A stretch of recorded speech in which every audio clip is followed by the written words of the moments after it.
Kisah Orang Kudus. Hari ini, tanggal 17 Maret. 1. Yusuf dari Arimatea. Murid Yesus. Yusuf dari Arimatea adalah seorang murid Yesus. Matius bab 25 ayat 57. Ia menjadi murid Yesus secara sembunyi-sembunyi karena takut pada orang-orang Yahudi. Yohanes bab 19 ayat 38. Peranannya sebagai seorang murid Yesus terlihat sangat menonjol pada waktu ia meminta kepada Pilatus agar diizinkan menurunkan jenazah Yesus dari atas salib dan menguburkan Yesus bersama Nikodemus.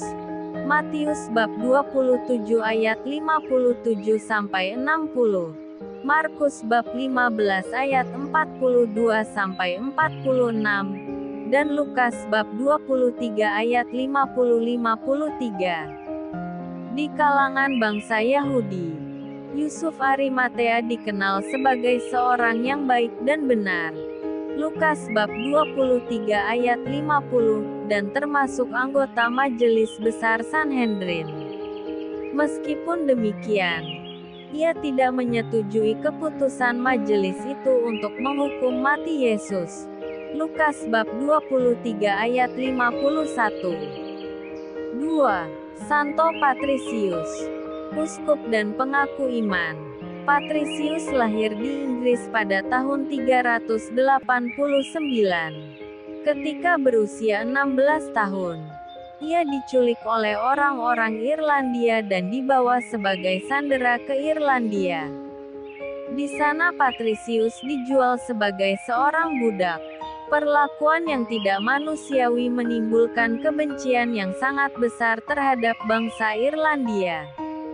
Namun lama-kelamaan ia menyadari arti penculikan atas dirinya sebagai suatu jalan Tuhan baginya untuk lebih mendekatkan diri pada Tuhan. Kesadarannya akan cinta kasih Kristus yang besar pada manusia perlahan-lahan menghilangkan kebenciannya kepada bangsa Irlandia. Ia kemudian mulai lebih mencintai bangsa Irlandia yang belum mengenal Kristus. Ia merasa prihatin akan cara hidup orang Irlandia yang kafir itu. Ia bertekad untuk membawa orang-orang Irlandia kepada Allah dengan berusaha mempertobatkan mereka. Untuk melaksanakan tekadnya itu, ia berjuang meloloskan diri dari cengkraman hidup sebagai budak. Ketika perjuangan ini berhasil, ia pergi ke Galia, sekarang Perancis, untuk mengikuti pendidikan di sana. Setelah menyelesaikan studinya, ia ditabiskan menjadi imam. Tekadnya untuk mempertobatkan bangsa Irlandia mulai dilaksanakan. Ia kembali ke Irlandia sebagai seorang misionaris Kristus. Di sana ia kemudian ditabiskan menjadi uskup Irlandia. Ia berjuang keras untuk membawa bangsa kafir itu kepada pengenalan akan Kristus dan Injil. Dan dia berhasil dalam perjuangannya. Pemimpin-pemimpin Irlandia yang masih kafir berhasil diyakinkannya dengan berbagai tanda ajaib. Panglima besar bersama seluruh anak buahnya ditobatkan dan dipermandikan. Pemuda-pemudi menyerahkan diri Yesus dengan mengikuti teladan Patrisius. Keberhasilan ini ditunjang dengan pembangunan sekolah-sekolah dan gereja-gereja di seluruh Irlandia.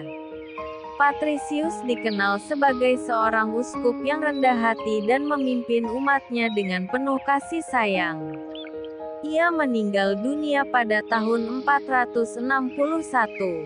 3. Santa Gertrudis dari Nivelle, pengaku iman. Gertrudis adalah putri Raja Pipin. Ia kemudian menjadi abbas di biara yang didirikan oleh ibunya Santa Ibu Berga, yang pestanya tanggal 8 Mei. Gertrudis adalah wanita terpelajar dan pembantu orang miskin. Santa pelindung persatuan suami istri yang diancam perceraian dan orang-orang yang tergoda menjadi musuh satu sama lain. Yusuf dari Arimatea. Santo Patricius dan Santa Gertrudis dari Nivelle. Doakanlah kami. Kak Carla Channel.